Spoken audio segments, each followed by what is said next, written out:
একটা প্রশ্নবোধক নিয়ে অগ্রসর। আমি যেটা বলার চেষ্টা করছি যে প্রশ্নবোধকগুলো সরিয়ে দেওয়া। আমাদের কোনো প্রশ্ন নেই, আমরা এটা করবই, আমরা করার সামর্থ্য আছে আমাদের।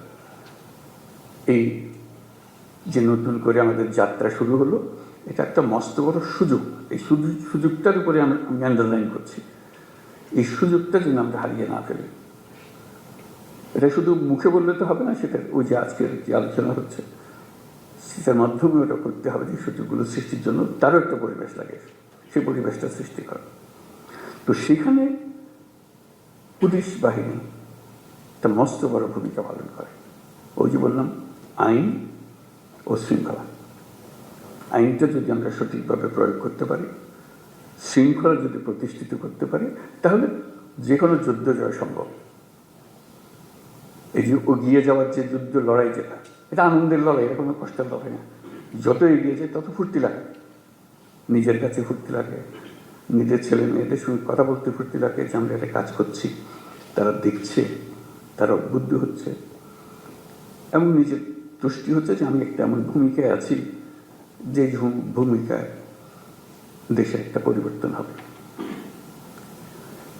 আমরা নতুন বাংলাদেশ বলে শব্দটা বলি সবসময়, নতুন বাংলাদেশ, এটা কথার কথা না। এটা নতুন বাংলাদেশ আমরা এই জন্য বলি যে পুরনো বাংলাদেশ হচ্ছে অন্ধকার এক যুগ, আমাদের ভয়ঙ্কর একটা যুগ।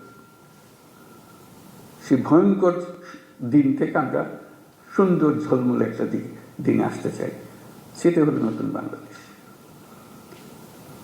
পুলিশ বাহিনীরও মুশকিল হলো ওই অন্ধকার যুগের তারা অ্যাক্টিভ পার্টিসিপেন্ট ছিল, নিজের ইচ্ছায় না। সরকারি কাজ করতে হয়, কাজে কাজ করেছে, আমরা কাজ করছি, আমাদের হুকুম পেয়েছে, করেছে, করতে করতে আমরা ওরকম চিন্তাতে পড়ে গেছি।